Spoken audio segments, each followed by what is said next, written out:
Good morning, everyone. The December 8th, 2023 meeting of the Neighborhoods, Education, Civil Rights, and Culture Committee will come to order. It is 9:30, and I'm Tammy Morales, Chair of the committee. Will the clerk please call the roll? Councilmember Lewis. Present. Councilmember Strauss. Present. Vice Chair Sawant. Chair Morales. Here. 3 present. Thank you. Okay, if there is no objection, today's agenda will be adopted. Hearing no objection, today's agenda is adopted. On the agenda today, we have, my mic is really loud. Son, if we can turn that down just a notch, thanks. On today's agenda, Devin should have control of the restaurant there. We have several appointments that we will have on the consent calendar to assorted boards and commissions. And then we have 2 appointments for executive positions. Director Jenifer Chao for the Department of Neighborhoods and Director Gülgün Kayim for the Office of Arts and Culture. And then we have 1 additional agenda item. So we will begin with public comment. I see 1 person online. Do we have folks signed up here? Okay. I'm not going to read through the entire public comment period. Folks will have 2 minutes, and I will call your name. We'll start with the person online. You'll have 2 minutes. You'll hear a chime when you have 10 seconds left. So please begin to wrap up your comments so we can move on to the next person. And the public comment period is now open. So we'll start online with Katie Sheehy. Katie, please press *6 to unmute.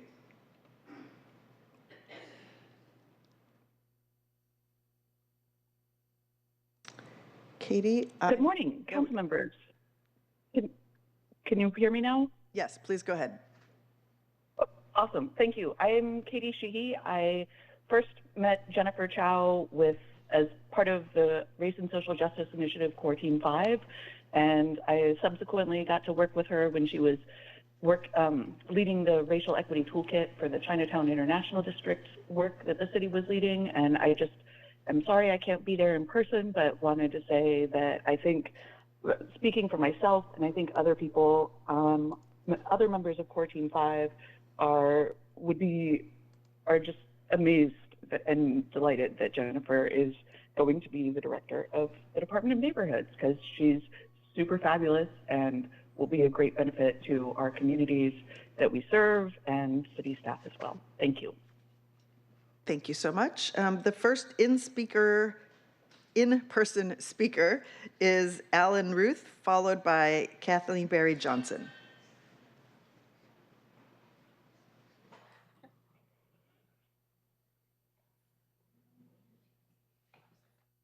Sorry.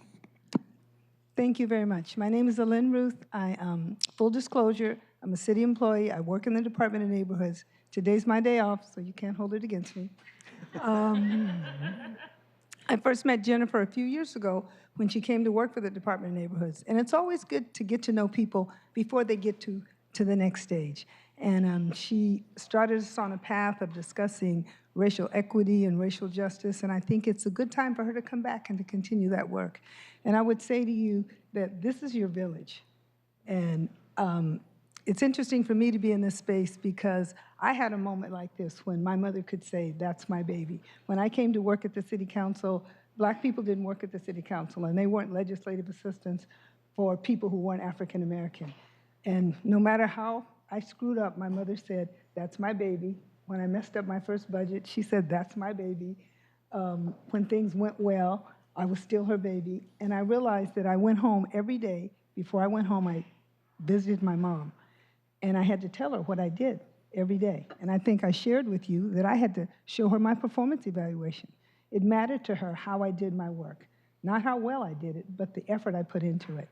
And I realized that in my 49 years of city service, I never strayed very far from the values of the people who raised me and put into me. So I say to you, stay with your village. And this is a moment for your mother, so I have a gift for your mother, not for you, so don't take your mother's gift, because this is her moment too. And as a mother and a grandmother, it's always good to see your children advance and put into the world the things that you put into them. So congratulations, Jenifer. And I will tell you the one thing that my mother always told me: anyone who won't tell you when you're wrong, when you're right. Congratulations. Thank you. The next speaker is Kathleen Berry Johnson, followed by Mary Mitchell. Good morning. I'm Kathleen Berry Johnson. I'm the Executive Director of Historic South Downtown. Historic South Downtown is a state-created organization that works in Chinatown International District and Pioneer Square. I first met Jenifer in the course of that work in around 2018 with the Race and Social Justice Initiative and her work there. When I found out that she was going to be nominated for the head of the Department of Neighborhoods, I was thrilled. And I was thrilled for you, but I was also thrilled for the people of this city. This is a city of neighborhoods, and I can't think of a better candidate for your position. And the work she's been doing since she was appointed absolutely bears this out. Jenifer possesses superhuman qualities. Let's just be honest, her energy level is something I've never seen. And it doesn't seem to flag, so that's amazing. She presents her authentic self every time, and she has enormous capacity for empathy. She sees people where they are, and she seeks to understand their story so that she can understand their context and then help them see their potential through. And these are gifts that not everybody possesses, and you possess them in abundance. The action the council will take today to confirm Jenifer Chao will secure these superhuman efforts for the people of the city of Seattle. And I'm honored to speak today in fervent support of your confirmation, Jenifer. As director of the Department of Neighborhoods, I know that you will do everything that you can to support the people of the city, and I'm so proud to know you. Thank you. Next is Mary Mitchell, followed by Tessa Hall. Good morning. My name is Mary Mitchell, and I am a 31-year employee with the City of Seattle, but today I am here as a, I said I wasn't gonna cry, but I'm probably gonna cry. As a born Seattleite, generation of family, and I'm here to share with you my support as Jenifer as the Director of Department of Neighborhoods. Our work relationship, now our sisterhood, was formed through transitions. So in mid-2019, Jenifer joined FAS as a Consumer Protection Deputy Director over policy, and I transitioned on a 4-month hiatus. During this time, Jenifer stepped right into the Racial Equity Toolkit and worked with the team and brought her wisdom and experience of community engagement and helped the team to engage in the community around cannabis equity and specifically the lack of business ownership for Black members who were over-incarcerated during the war on drugs. And a lot of that work, and some of that work is now in the city's RSJI ordinance. And the next transition is also the murder of George Floyd. Jenifer stepped up as a leader to support Black people experiencing trauma and used her voice to bring together and unite us around understanding what anti-Blackness is and internalized racial oppression is. Jenifer also was instrumental in forming learning teams in the Consumer Protection Division that are still going on today to help the team to unite around leading with race and having a deeper understanding. So it's my honor today to be here and know that the Department of Neighborhood will have a leader that will lead with compassion through difficult transitions. Thank you.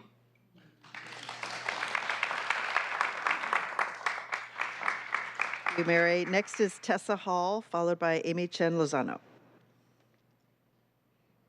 Hi, everyone. Good morning. My name is Tessa Hall. I'm with Build Lake City Together, which is a small business support and community building organization up in Seattle's Lake City neighborhood.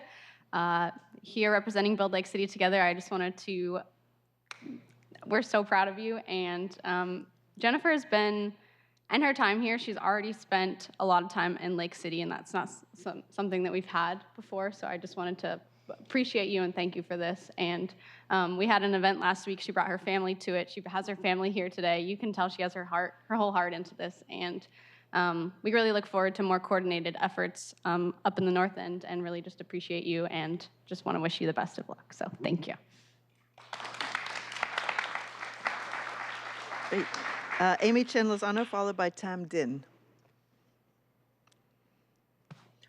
Good morning, council members. My name is Amy Chen Lozano. I was introduced to Jenifer only earlier this year in a meeting with Department of Neighborhoods and Office of Economic Development. In the short time I've known her, she has shown exceptional leadership, consistent follow-through, and demonstrated herself to be a person of the utmost integrity. When her name comes up, people only speak well of her. Across various organizations to her college professors. I don't know if you know this is an extremely rare quality. In 4 separate meetings this year with completely unrelated organizations, when asked who's the best person to work with in the city, who can get things done, who does our community trust, it's always Jenifer Chao. She is a credit to her department as well as her family.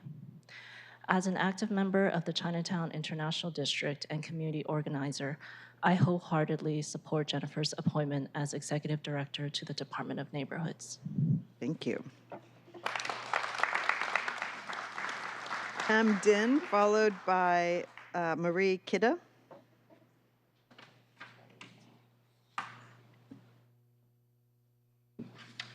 Dear esteemed council members, my name is Tam Din, and I'm a social professor at Seattle University and the board president of Friends of Little Saigon. Today, I'm here as an American of Vietnamese descent who loves Little Saigon, someone who volunteers her time in the Little Saigon neighborhood, whose family frequent the Boat, Tamarind Tree, Boiling Point, and many other restaurants, cafes, and shops in the International District on a regular basis, and whose mom shops at Lum Seafood and How How weekly. In regards to the appointment and confirmation of Jenifer Chao as the Department of Neighborhood Director, I would like to submit the community's letter of support for the records. I would also like to use my time here to express my gratitude to the mayor, his staff, and the selection committee for taking the community's letter of support into serious consideration. For too long, we have had a revolving door of city leaders who had little knowledge or connection to our community. In Jenifer, we have a leader with an established and proven record of authentic community engagement, someone with lived experience and strong ties to the neighborhood. We look forward to the council's continual support of Little Saigon. We ask that you urgently invest in our community, address our public safety concerns, and advance the work that Friends of Little Saigon is doing to revitalize the neighborhood. We ask that you continue to confirm leaders who reflect the identity, values, and history of the community, leaders who embrace authentic community collaborations, leaders like Jenifer Chao. Thank you for your service and dedication to the Little Saigon neighborhood. Thank you. Thank you. Marie Kidda, followed by Matt Hayashi and Thomasina Smith. Good morning, council members and community members. I had the pleasure of meeting Jenifer at a Major League Baseball All-Star debrief.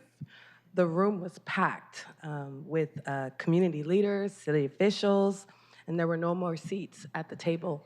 Jenifer actually took time to move out the way so that myself and my colleagues, Amari Salisbury of Converge Media and Taylor Roden of Metier Brewing Company, could be included and have a seat at the table. And I knew at that moment I had met someone special.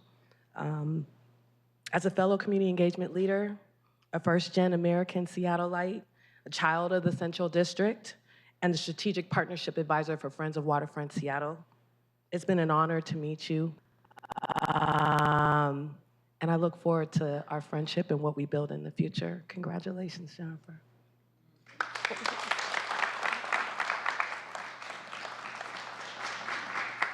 you. We have Matt Hayashi, followed by Thomasina Smith.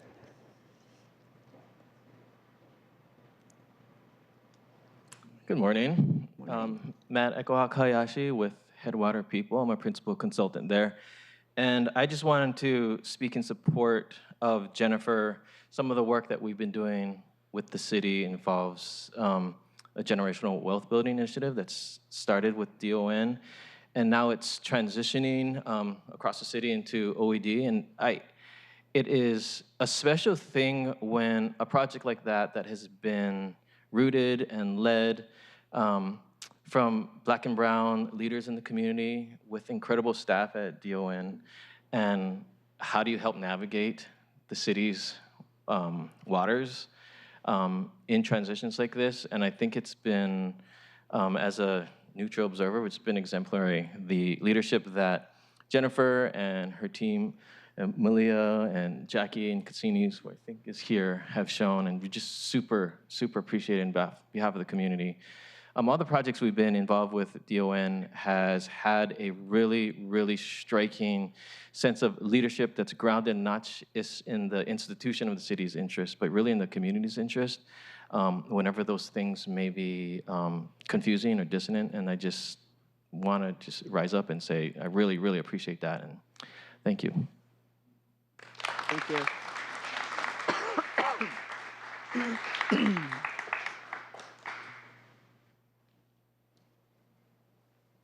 Good morning. My name is Thomasina Schmidt, and I'm the Executive Director for Seattle Neighborhood Group, a nonprofit focused on crime prevention and community safety. I'm here to support the nomination of Jenifer Chao for the Director of the Department of Neighborhoods. We met Jenifer a few months ago, and right away she jumped in, getting to know our team and the people we serve. She showed up to our events, everything we invited her to. She came, and even at one event, she spoke last minute. Her passion, enthusiasm, and commitment for this work is palpable, and we enthusiastically support her nomination for Director of the Department of Neighborhoods. Thank you. Thank you very much. Looks like we might have one more person who just signed up, and then I do find one more person online. So I'll start with Liz Walters. Liz, if you'll press *6 to unmute.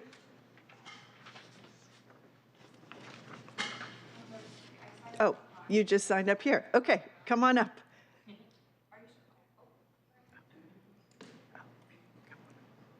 This is my first time, sorry. I have That's no idea what I'm okay. doing. Okay, let me pull up my note, thank you.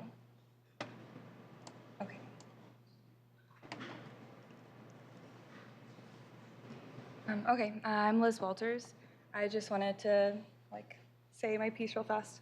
A highly unexpected finding from the COVID lockdowns is that we do not need a foster care system.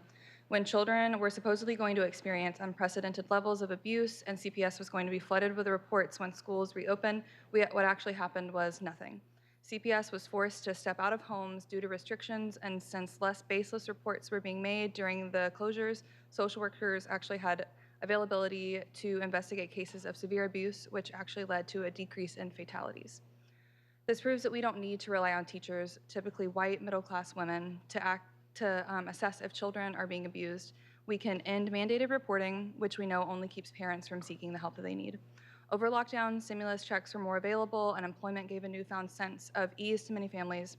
Regular assistance like that could promote family stability and relieve parental stress, improving a child's overall health, academic performance, and their economic outcome.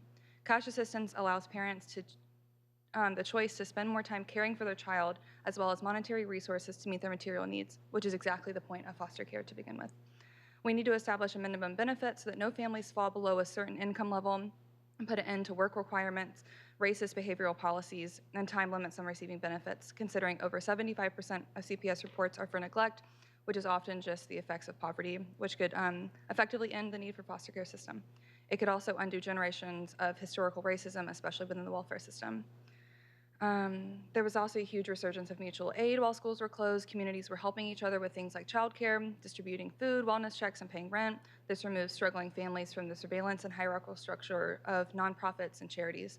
We know that families thrive within communities. We need to divest from the family policing system and invest in community-led mutual aid. Imagine a world where a parent can come to their child's school and come for help and be met with resources like cash food assistance, childcare, and community networks. Thank you. And I also just wanted to say lastly, we cannot speak about keeping American children safe and with their families without acknowledging the nearly 10,000 Palestinian children reported murdered and the countless more left without a single living relative at the hands of the Israeli government, funded by our tax dollars, and the genocide on Palestinians, free their people, free their land, and call for an immediate and permanent ceasefire. Thank you. Okay, thank you. I don't see anyone else signed up. So I will close public comment and we will move to our first legislative agenda item. Excuse me. We'll start with the committee's consent agenda, which consists of appointments to boards and commissions. As a reminder, the consent agenda functions like the city council consent agenda, where colleagues can pull items for individual discussion if they choose. Otherwise, items are voted on as a package. Devin, will you please read items 1 through 21 into the record?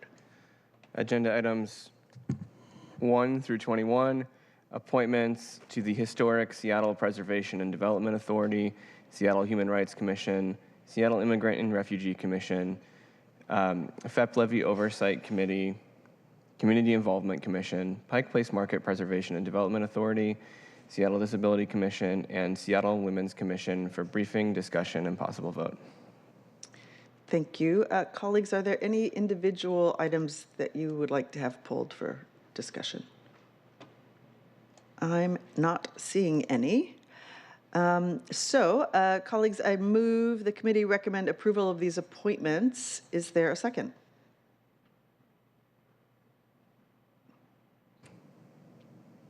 Can I have a second, please? Yes, sorry, Chair. Second. Thank you. It's been moved and seconded to recommend approval of these appointments. Devin, will you please call the roll? Councilmember Lewis? Yes. Councilmember Strauss? Yes. Chair Morales? Yes. 3 in favor. Thank you. The motion carries, and the committee recommendation that council approve these appointments will be sent to the December 12th Seattle City Council meeting. Okay, will you please read item 22 into the record?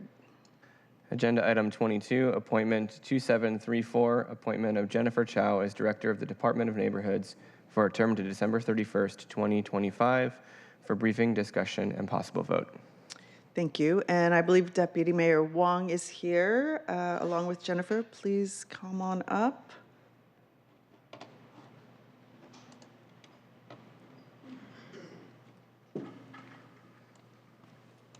Good morning. While you're settling in, I will just say that I'm really pleased to present the appointment for consideration. In the several months I've been working with Jenifer, she's proven to have a keen understanding of the important role that community engagement plays in supporting the city's efforts to achieve our racial equity goals. I see her at community events all over the city and the county, and I understand her deep commitment to ensuring that our neighbors have an understanding of the role of local government and to finding ways for them to be part of our processes. So I know my colleagues have had a chance to read her answers to our questions. I'm looking forward to hearing from you, Jenifer, and from Deputy Mayor Wong, and I will hand it over to you both. Thank you. Good morning, Chair Morales, council members. Thank you for having us here today. It is my great pleasure to introduce Mayor Harrell's nominee for the Director of our Department of Neighborhoods, Jenifer Chao. Whether it's bringing people together to solicit ideas, diversifying access to pea patch gardens, preserving our neighborhood historic districts, or opening opportunity through the Neighborhood Matching Fund, the mayor is proud to nominate this more than capable leader to champion these programs and more. Mayor Harrell selected Director Chao after conducting a competitive search process, and he was particularly impressed with her diversity of experience in supporting community. She's a former small business owner, has experience in the nonprofit sector, and has long worked in the public sector for the people of Seattle.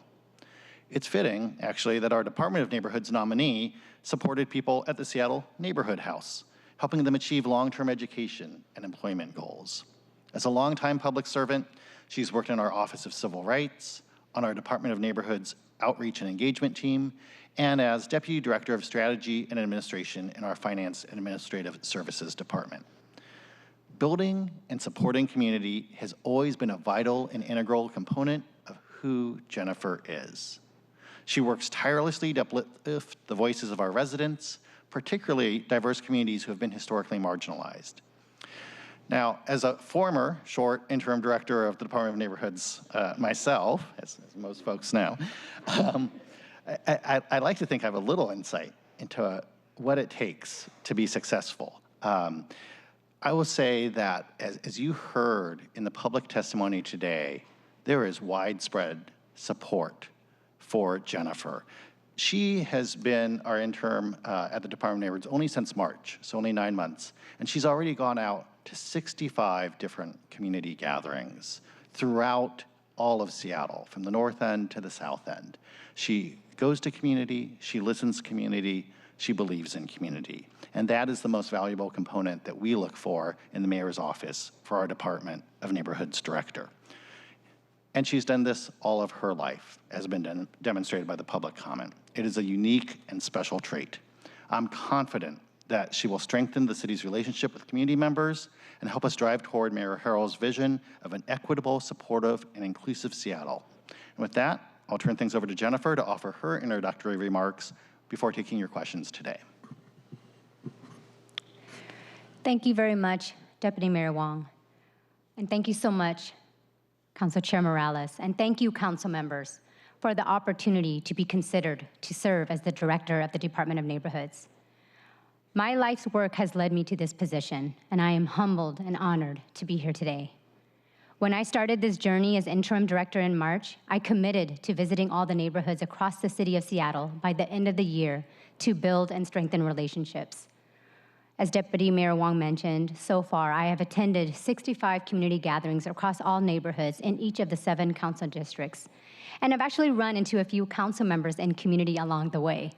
To name a few, I joined Councilmember Strauss for Norwegian Constitution Day in Ballard, celebrated the first Washington Union Cultural Festival with Councilmember Morales, honored the P-Patch's 50th anniversary with Councilmember Peterson, and attended the Portal Porch grand opening in Belltown with Councilmember Lewis. Being in community is the highlight of my job, and it's what brings me joy in this role.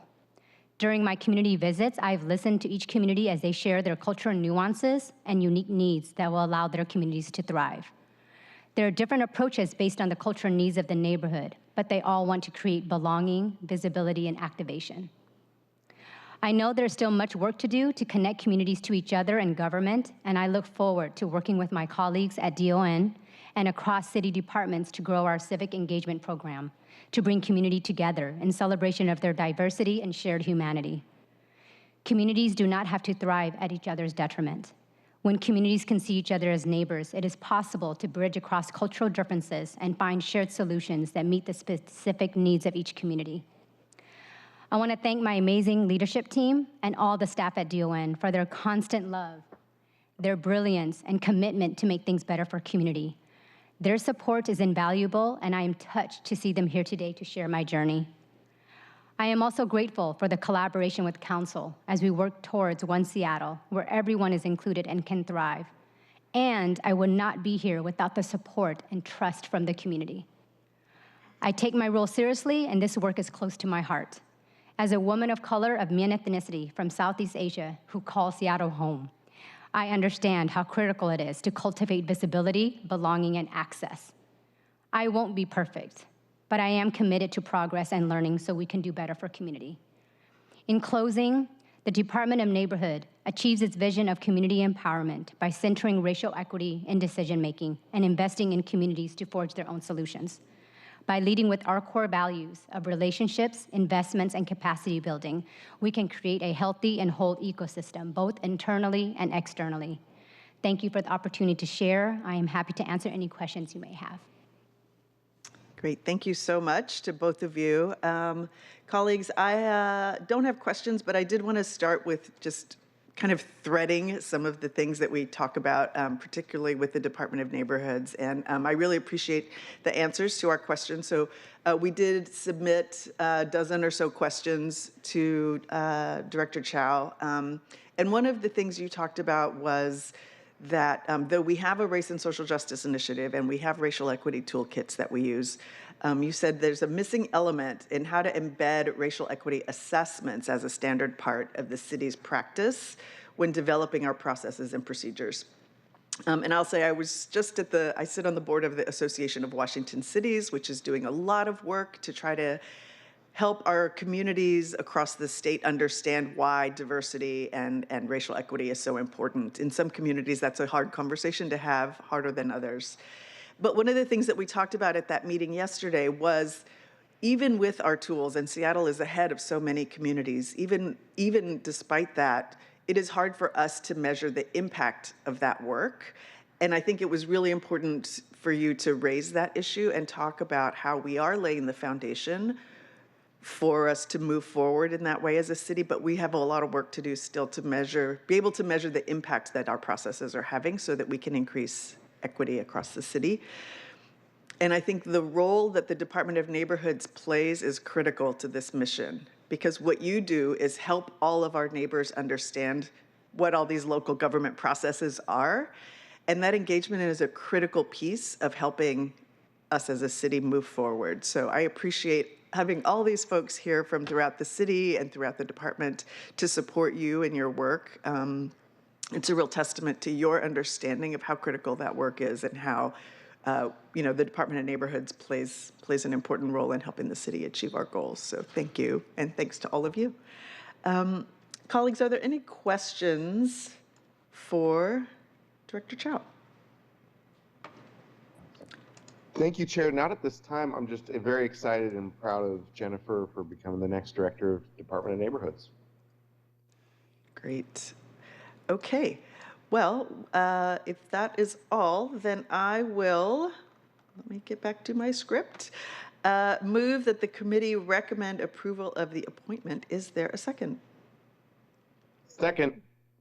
Thank you very much. Devin, will you please call the roll? Councilmember Lewis? Yes. Councilmember Strauss? Yes. Chair Morales? Yes. 3 in favor.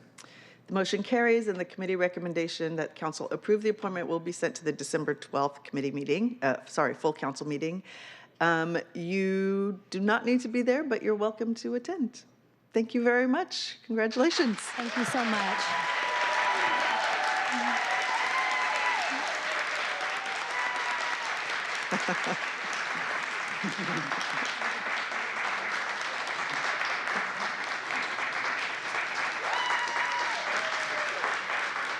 Thank you.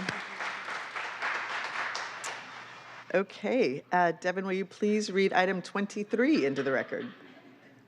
Agenda item 23, appointment 2693, appointment of Gülgün Kayim as Director of the Office of Arts and Culture for briefing, discussion, and possible vote. Thank you. And we are joined again by Deputy Mayor Wong. And I am excited about Gülgün being here as the mayor's appointment to the position of Director of the Office of Arts and Culture. I was part of the mayor's selection team that interviewed her. We interviewed candidates from near and far to find the right person who could support our arts community, expand our creative sector, and really find new ways to acknowledge the critical role that creatives play in the fabric of our community and the fabric of our economy. So I am excited to have you here, and we'll hand it off to both of you. Thank you. Chair Morales and council members, again, thank you and good morning for hosting us today. I'm actually really honored that 2 of the departments in my portfolio are before you today because we have 2 incredibly qualified candidates here. While the pandemic peak brought all of us countless challenges, our artists and cultural institutions really are still feeling the impacts of that. We know that King County just adopted a financial investment for the arts that will bring countless opportunities. And it's in this period of a notable transition and realignment that our arts community deserves a leader with a proven track record to guide our Office of Arts and Culture into the future. Mayor Harrell has identified that leader in Gülgün Kayim, and it's my pleasure to introduce her today. To say that Gülgün is qualified for the role, in my mind, is a little bit of an understatement. She joins the Seattle family from the city of Minneapolis, where she was founding director of the Office of Arts, Culture, and the Creative Economy. A multidisciplinary artist herself, she assisted artists and creatives to grow and evolve their career paths with the help of local government.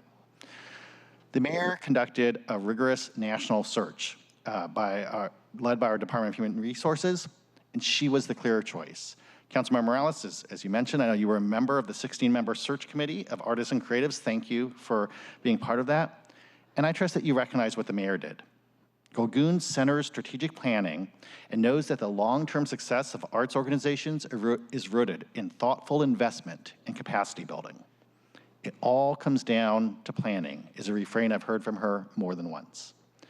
Interim Director Kayim has taken an intentional approach to the way we make our arts investments and will focus on reinvigorating the creative economy with a race and social justice lens. She will help foster relationships between artists, particularly in underserved communities, to grow artistically while simultaneously expanding access to art throughout our entire city. Her experience, passion, and creativity make her the ideal choice to spearhead our Office of Arts and Culture, and the Mayor thanks you for your consideration of his nominee today. And with that, I'll turn things over to Gülgün to offer her introductory remarks before taking your questions today. Thank you, Deputy Mayor Wong, and thank you. It's a delight to be here, Chair Morales and council members. I'm honored to be before you. I am actually overwhelmed by the reception here as well. I want to say I'm a newcomer to Seattle. I arrived in September, and I have appreciated the warm welcome that I have received from the community, from the city, from colleagues, from staff. It has really meant a great deal to me to get to know the community, to build relationships. The foundation of the work I do is centered on relationships, so it's really critical that I get out into the community and meet everybody. Since I arrived, I have been responsive to invitations, seeking out relationships, getting to meet the people that we typically work with in the office, getting to know our work, and getting to, frankly, know my job.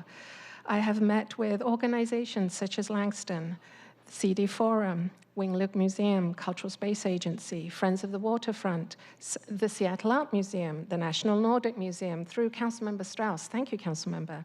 I've attended the Seattle International Film Festival events with Councilmember Lewis. The Symphony, I've had conversations with their board as well as their leadership, the Fifth Avenue Theater, the Paramount Theater, Inspire Washington, and many, many more. I've spoken to gallery owners in Pioneer Square, at Station Space, organizations that we are in relationship with, such as Totem Star, Red Eagle Soaring, and the Rhapsody Project, just to name a few. It has been quite overwhelming for me to see the reach and impact of the work that the Office of Arts has already been doing, and it's an honor for me to be considered as the new director.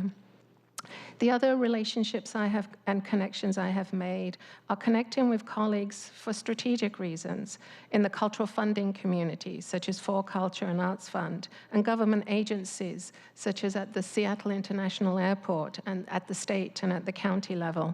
It's critical for the city to consider these partnerships as there are great transformations happening in the arts community, not only because of the challenges that are faced post-pandemic, but also because there's new legislation that was just passed. And we need to consider, as Deputy Mayor Wong made comments around my interest in planning, we need to consider our policies as this big transformation is happening. What is the role of the Office of Arts and Culture as we look forward to that new investment?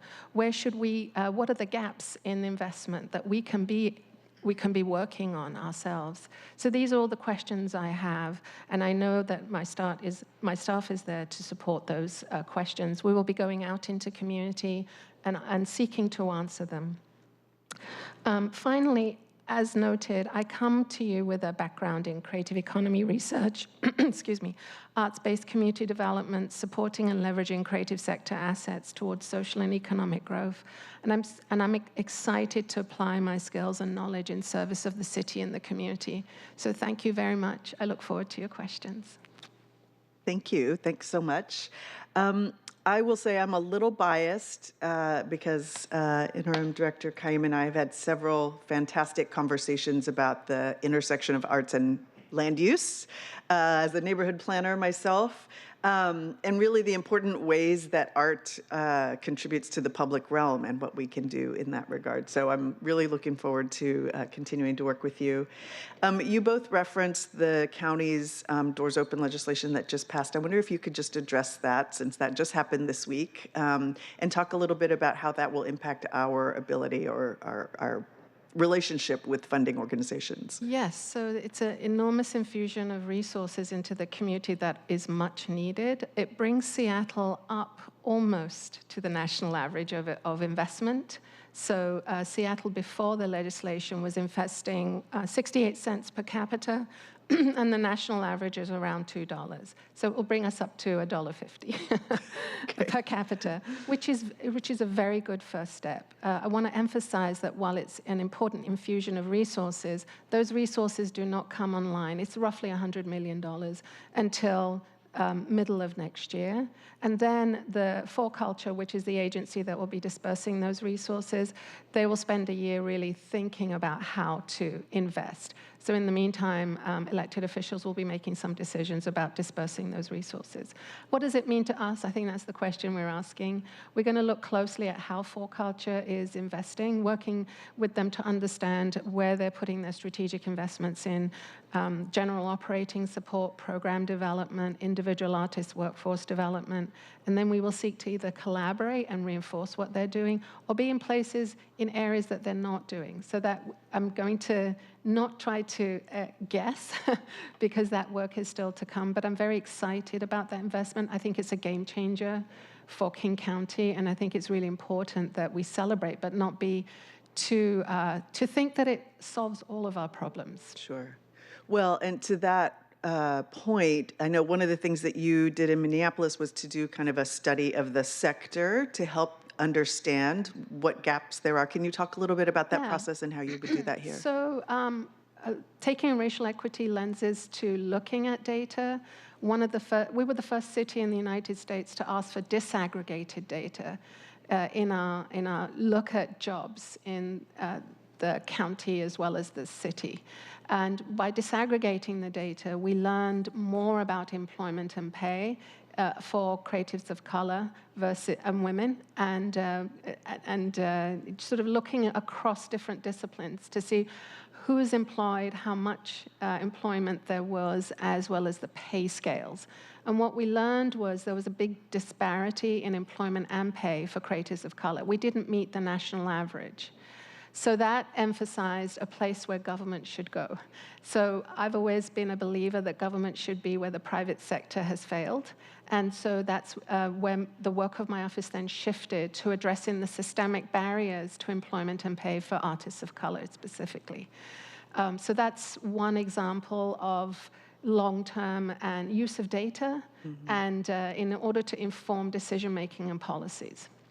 Great. And is that something that you anticipate doing here or something similar? Those are questions I'm asking as we speak. Okay. Yes, we're discussing with OED the next creative economy report, and that's disaggregated data to me is the key to learning. Terrific. Thank you.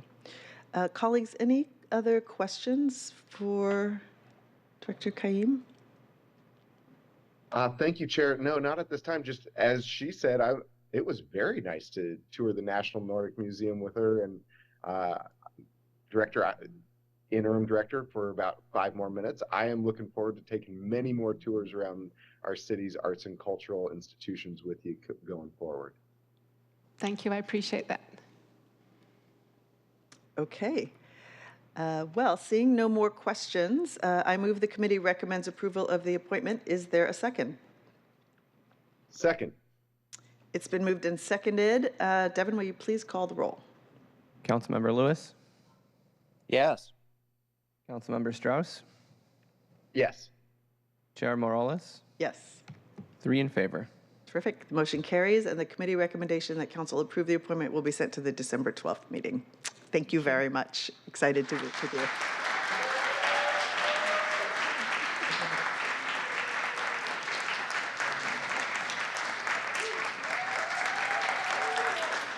Okay, lots of clapping happening in chambers.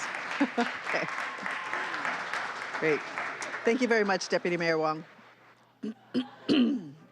Okay. Terrific. Congratulations to both of you. We will move on to agenda item 24. Devin, will you please read that into the record? Agenda item 24, Council Bill 120729, an ordinance relating to the historic preservation imposing controls upon the Elephant Car Wash sign, a landmark designated by the Landmarks Preservation Board, for briefing, discussion, and possible vote. Thank you very much. Okay, we have Sarah Sote online. Here we go. And then I thought I saw Malia in chambers, but maybe I'm mistaken. Sarah, are you presenting? I am. Okay, great. Please go ahead. Great. Good morning, Chair Morales and council members. Would you like me to share my presentation now? Sorry, it's a little loud in here. I can't hear you yet. Oh, okay. Oh, share the screen. Yes, please go ahead.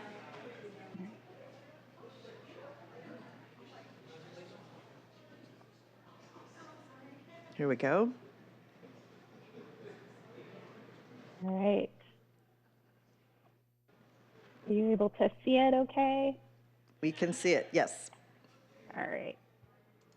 So this ordinance is to codify the controls and incentives agreement that was signed by the property owner, and Justin Ibarra is here with me today online. And the nomination was made by the owner. And this is for the Elephant Car Wash sign. So I'll just kind of quickly read over the designation standards for folks, just as a reminder. So in order to be designated a landmark, the resource must meet at least one of the following criteria. So it is the location of or is associated in a significant way with a historic event with a significant effect on the community, state, or nation, city, state, or nation. B, it is associated in a significant way with the life of a person important to the city, state, or nation. It is associated in a significant way with a significant aspect of the cultural, political, or economic heritage. It embodies the distinctive visible characteristics of an architectural style or period or method of construction. It is an outstanding work of a designer or builder, or because of its prominence of spatial location, contrast of siting, age, or scale, it is an easily identifiable visual feature of its neighborhood or the city and contributes to the distinctive quality or identity. So for the Elephant Car Wash sign, it was designated in August of 2022 under standards C, D, and E. The controlled features of the landmark is the sign. Any maintenance that needs to be made to the sign does not require a certificate of approval. And there's administrative review available if there's any change that needs to be made to the internal mechanisms of the sign, or if the property owner wishes to move the sign to another location that's visible from the public right-of-way and it isn't too far out of its current context. The sign was designed and built in 1956. And it was designed by Beatrice Haverfield, one of the city's preeminent sign designers, and called the Queen of Neon. So the sign is associated with the Elephant Car Wash business that was opened by the Anderson family in the early 1950s. The concept of the elephant is attributed to Archie Anderson, but the design was really developed by B. Haverfield and was then fabricated by Campbell Neon in 1956. So B. Haverfield's early work on neon signs include Ivor Haglund's Waterfront Cafe at Pier 54, the Chubby and Tubby resale store sign on Rainier Avenue South, and the original R, or Rainier R, that overlooked South Seattle.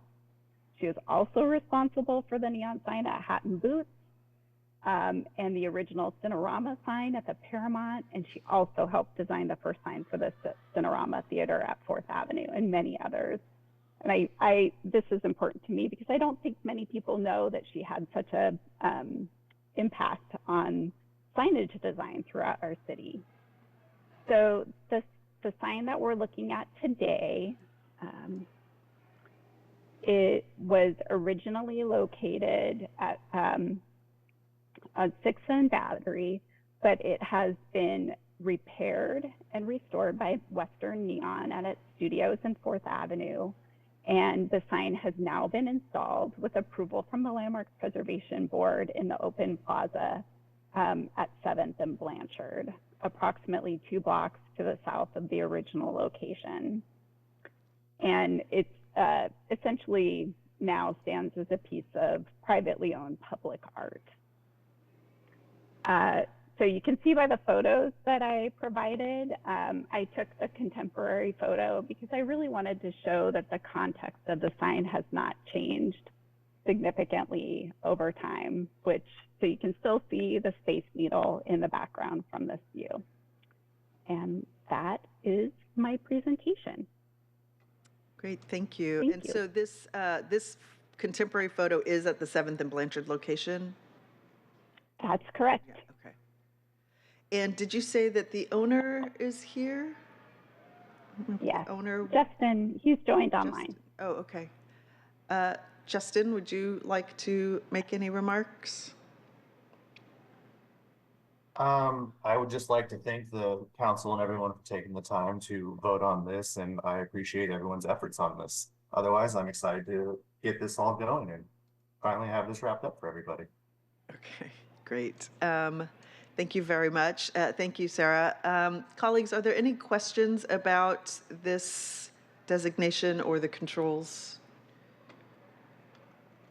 Chair, thank you. No, not at this time. I'm just very excited that this iconic sign that I've gotten to look at my entire life as I got off of Aurora Avenue is still in South Lake Union. Although I think if I try to give directions based on it, I'm going to get somebody lost. Yeah, well, and I do appreciate a little bit of the history of B. Haverfield. That all of the signs that you mentioned, Sarah, are quite iconic in the city, and I had no idea that it was one person, one woman, who designed them all. So thank you for that little history lesson. Okay, colleagues, if there are no further questions or remarks, I move the committee recommends passage of the legislation. Is there a second? Second. Thank you. It's been moved and seconded. No final comments? Anything else, Sarah? Okay. All right. Devin, will you please call the roll? Councilmember Lewis? Yes. Councilmember Strauss? Yes. Chair Sawant? Well, Chair Morales? Yes. 3 in favor. Great. The motion carries, and the committee recommendation that council pass the legislation will be sent to the December 12th City Council meeting. Thank you very much, Sarah. Appreciate it. Thank you. Okay. If there are no further comments or questions, that concludes our agenda. So the meeting of the December 8th Neighborhoods, Education, Civil Rights, and Culture Committee is adjourned. Thanks very much, colleagues. I do want to say, I want to thank my committee members who have served on this committee the last 2 years. This is the last committee of the year, committee meeting of the year. So I want to thank community members who have attended, presented, and department colleagues who have joined us. It is 10:24, and we are adjourned. Thank you very much.